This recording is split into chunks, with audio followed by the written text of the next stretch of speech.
बिस्मिल्लाहिर्रहमानिर्रहीम अस्सलाम वालेकुम। Welcome to Abbas health YouTube channel. उम्मीद करता हूँ कि सब खैरियत से होंगे।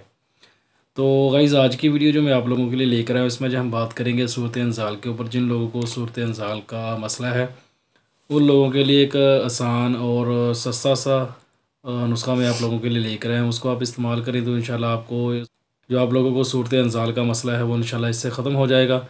और इसके साथ साथ जिन लोगों को कतरों का थोड़ा बहुत इशू है, वो भी इसके साथ जो है वो ठीक हो जाएगा। अगर ज़्यादा मसला है तो वो आप लोगों को चेकअप करवाना चाहिए और प्रॉपर एक जो है मेडिसिन लेनी चाहिए। क्योंकि कई बार ऐसे होता है कि हम लोग यही समझते रहते हैं कि हमें सूरत इंज़ाल है, जो थोड़े बहुत कतरे आते हैं कि छोटा बहुत मसला है, ज़्यादा मसला नहीं है। लेकिन होता क्या है कि वो जब बाद में चेकअप करवाते हैं तो पता चलता है कि जरियान जो हमें हो गया है, यानी कि जरियान हुआ होता है, और उसके बावजूद हम लोग समझते हैं कि हमें सूरत इंज़ाल का मसला है। तो उसके लिए एक आसान सा और सस्ता सा नुस्खा आप लोगों को बताऊंगा। बिल्कुल छोटा सा है और ज़्यादा महंगा भी नहीं है, बनाना भी आसान है और उसको इस्तेमाल करना भी आसान है।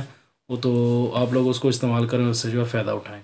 तो सबसे पहले तो मेरे चैनल को सब्सक्राइब कर लें और साथ ही बेल आइकन के बटन पर क्लिक लाजमी करें, ताकि मेरी हर नई आने वाली वीडियो की अपडेट आपको टाइम पे। चीज़ें इसमें जो आप लोगों ने इस्तेमाल करनी है वो आप लोग नोट कर लें, वो मैं आप लोगों को बता देता हूँ। कद्दू के जो बीज हैं वो आप लोगों ने लेने हैं। और नंबर 2 पे आप लोगों ने इसके अंदर जो चीज़ इस्तेमाल करनी है वो है सफ़ेद तिल। कद्दू के बीज और सफ़ेद तिल, इनका वज़न जो है वो आप जितना मर्ज़ी लेके अपने पास रख लें, लेकिन आप लोगों ने जो इसकी मकदार इस्तेमाल करनी है और उसका जो तरीक़ाकार है वो समझ लें। आप लोगों ने 1 चम्मच जो है वो कद्दू के बीज का लेना है, और 1 चम्मच ही आप लोगों ने जो सफ़ेद तिल है उसका लेना है। दोनों को आप लोगों ने पानी में भिगो के रात को रख देने हैं। सुबह उठ के उसी पानी को, जो जिस पानी के अंदर आप लोगों ने तिल को और कद्दू के बीज को भिगो के रखा है, उसको आपने उसी पानी के अंदर जो वो ग्राइंड कर लेना है। कोई नया पानी आप लोगों ने नहीं लेना। रात को आप उस पानी को मकदार उतनी रखें जितनी आप लोगों ने सुबह पी सकते हैं। आसानी के साथ पीना, आपको आसान लगे, कोई मुश्किल ना हो, उतनी मकदार में ही आप लोगों ने रात को उस पानी के अंदर जो है इन दोनों चीज़ों को भिगो के रख देना है।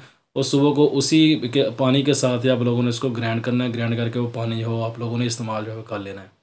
ये नुस्खा आप लोगों को ज़्यादा लंबा अरसा इस्तेमाल नहीं करना पड़ेगा। 6 से 7 दिन आप इस्तेमाल करोगे तो आपका इस सूरत इंसान का जो मसला है वो इंशाल्लाह इससे जो वो ठीक हो जाएगा। बेहतरीन और ज़बरदस्त और आसान सा ये नुस्खा है, इसको एक बार ट्राई ज़रूर करें, इंशाल्लाह आपको इससे बहुत ज़्यादा फ़ायदा होगा। तो ये थी आज की वीडियो। उम्मीद करता हूँ कि आप लोगों को पसंद आई होगी। वीडियो पसंद आए तो लाइक करें, दोस्तों के साथ शेयर करें, दुआओं में याद रखिएगा। मिलते हैं किसी ऐसी ही नई वीडियो में, तब तक के लिए अल्लाह हाफिज़।